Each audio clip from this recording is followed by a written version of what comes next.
நம்ம ஆனந்த ரெசிபியில் சுவையான கேக் செய்ய போகிறோம். எப்படி செய்யலாம் பார்க்கலாம். வாங்க வீடியோக்குள்ளே போகலாம். கேக்கு அருமையாக இருக்கும். நீங்களும் இதேமாரி செஞ்சு பாருங்கள்.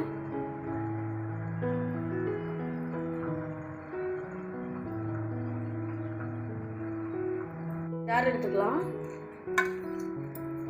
இதில் 2 கப்பு நான் அரிசி மாவு எடுத்துருக்கேன். ஏலக்காய் ஒரு பிஞ்சளவு போட்டுக்கலாம். ஆப்ப சோடா ஒரு 1/4 டீஸ்பூன் போட்டுக்கலாம். உப்பு கொஞ்சம் லைட்டாக கொஞ்சோண்டு ஒரு பிஞ்சு போட்டுக்கலாம். தேங்காய் ஒரு 1/2 மூடி போட்டுக்கலாம். நம்ம இதை மிக்சியில் போட்டு நம்ம அரைச்சி எடுத்து வந்துடலாம். இந்த வடித்த சாதம் ஒரு 1/2 கப்பு இதில் போட்டுக்கலாம். இதை போட்டு நம்ம அரைச்சி எடுத்துகிட்டு வந்துடலாம். அரைச்சாச்சு மாவு. இந்த மாவை நம்ம இதில் இன்னொரு பவுலில் மாற்றிக்கலாம்.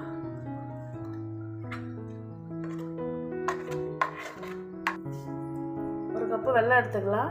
இதை கரைச்சி நம்ம வடிகட்டிக்கலாம். 1/2 டம்ளர் தண்ணி ஊற்றிக்கலாம். இதை நம்ம கரைச்சா போதும், பாவப்பதம் தேவையில்லை. இதை நம்ம மாவில் சேர்த்துக்கலாம். பாத்திரத்தில் வடிகட்டிக்குவோம்.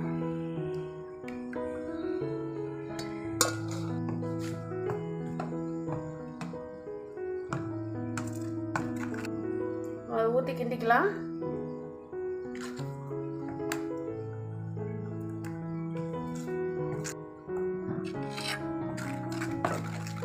நம்ம தேங்காய் கொஞ்சம் சின்ன சின்னதாக நறுக்கி வச்சுருக்கோம். முந்திரி பருப்பு கொஞ்சம் நறுக்கி வச்சுருக்கோம். நம்ம இதை நெய்யில் போட்டு வறுத்து கொட்டிக்கலாம். அடைய அடுப்பில் வச்சுக்கலாம். நம்ம தேங்காய் வறுக்கிறதுக்கு கொஞ்சம் எண்ணெய் ஊற்றிக்கலாம். நெய் ஊற்றிக்கலாம். தேங்காயை வறுத்து எடுத்துக்கலாம். நம்ம கேக் சாப்பிடும்போது அந்த வாயில் கடிபடும்போது நல்லாயிருக்கும் சாப்பிட்றதுக்கு.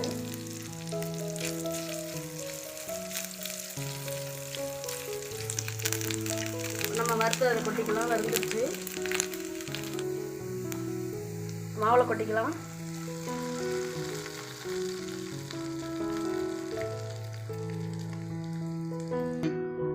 பேக்கிங் சோடா போட்டால் நீங்கள் அதை போடாமல் வச்சா 2 மணி நேரத்துக்கு முன்னாடி நீங்கள் மாவு கிண்டி வச்சுக்கலாம். இப்போ நம்ம உடனே செய்கிறதுனால பேக்கிங் சோடா கொஞ்சம் போட்டிருக்கேன்.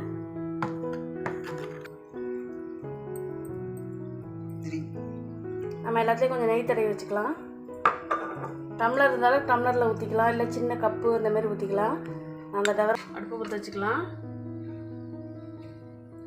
இது கேக்கு வேக வைக்கிறதுக்கு தண்ணி வச்சுக்கலாம். ஒரு ஸ்டாண்டு போட்டுக்கலாம். உள்ள நம்ம மாவு ஊற்றி எடுத்துகிட்டு வந்துடலாம். முக்காது ஊற்றினா போதும், அது பொங்கி வரும். அந்த அளவுக்கு ஊற்றினா போதும். அது மேலே நம்ம இதை வச்சுக்கலாம்.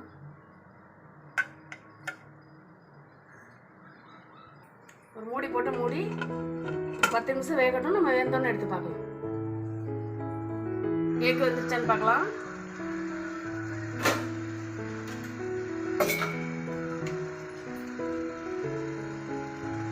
கேக்கு நல்லா வெந்துருச்சு. நம்ம சேவ் பண்ணிக்கலாம். அதை கேக் ரெடி ஆயிடுச்சு. இதேமாதிரி நீங்களும் வீட்டில் செஞ்சு பார்த்துட்டு எப்படி இருக்குன்னு கமெண்டில் சொல்லுங்கள். லைக் பண்ணுங்கள். சப்ஸ்கிரைப் பண்ண மறந்துடாதீங்க. தேங்க்யூ.